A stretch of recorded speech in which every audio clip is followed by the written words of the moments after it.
काय सांगा ना, आज आपण निवेदन दिलेलं आहे, कशाचं निवेदन आहे, काय मागणी केली आहे?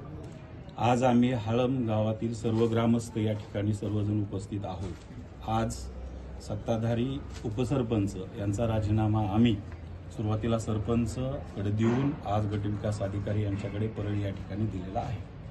काय कारण आहे राजीनामा देण्याचं? गेली 3 वर्ष झालं ग्रामपंचायतची निवडणूक होऊन त्यावेळेसपासनं त्यांची जी उपसरपंचांची जी नाराजी आहे सत्ताधाऱ्यांवर, त्या नाराजीच्या विरोधात आणि त्यांच्या कार्यप्रणालीच्या विरोधात निषेध म्हणून आज त्यांनी या ठिकाणी राजीनामा दिलेला आहे।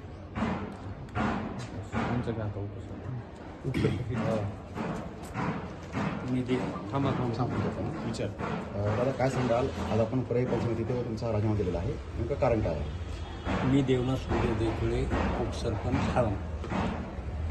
जोपर्यंत ज्यावेळेस निवडणूक झाली त्यावेळेस उपसरपंच झालो त्यावेळेसपासून गावामध्ये ग्रामसभा नाही, मासिक सभा नाही आणि गावात दिलेल्या मी आश्वासनाला मी बोललो नाही। म्हणजे माझं मन मानेल तसे वागते म्हणजे सत्ताधारी लोक, त्याच्यामुळे मी नाराजीनं माझं काम कुठलं तुझं होत नाही आणि माझं आतापर्यंत 3 वर्षामध्ये ग्रामसभा नाही किंवा ही झालेलं नाही, मासिक सभा घेतलेली नाही आणि मी कुठलेही प्रश्न विचारले तरी ते काही सोडवायला तयार नाहीत त्यांच्या नाराजीनं।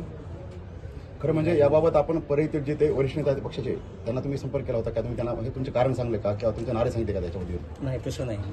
मी एक वेळेस बोललो होतो 2 वर्षाच्या पूर्वी, पण त्यावेळेस त्यांनी काही रिस्पॉन्स दिला नाही। इथं अर्जसुद्धा मी दिले होते 3-4, तर त्याचा काही म्हणजे हे केलं नाही, म्हणजे पाठपुरावा ह्यांनी केला नाही। खरं म्हणजे आज आपल्यासोबत गावातील बरेच ग्रामस्थ आहेत आणि सर्वांचीही आपल्याला आपल्या ह्या निवेदनाला पाठिंबा दिसतोय। नेमकं त्यांचं पण तसंच अडचण आहेत का तुमच्यासोबत? त्यांच्या अडचणी म्हणजे कुठलं कामच होत नाही ते मला विचारतात ना। मी वार्ड नंबर समजा 1 मधून आहे, 1 मधले खूप समस्या आहेत, 2 मध्ये आहेत, 3 मध्ये आहेत आणि वित्त आयोग जो येतो दरवर्षी त्याच्यामध्ये कृती आराखडा तर कधी नाहीच नाही, ग्रामसभाच नाही तर कृती आराखड्याचा प्रश्नच नाही येत नाही। त्याच्यामुळे ग्रामसभा जर नसला तर मग हा प्रशासनाचा निधी जो आहे वित्त आयोगाचा ते कसा वापरते ती कसा वापरते आम्ही ज्यावेळेस विचारणा केली त्यावेळेस आम्हाला कसलंही उत्तर दिलं जात नाही। आता जे प्रशासनाकडे जे इथल्या पंचायत समितीला जे काही ठराव आलेत मग ते चुकीच्या पद्धतीमध्ये आलेत असं हो, असं म्हणा, कारण माझी सही 3 वर्षामध्ये कुठंही केलेली नाही मी।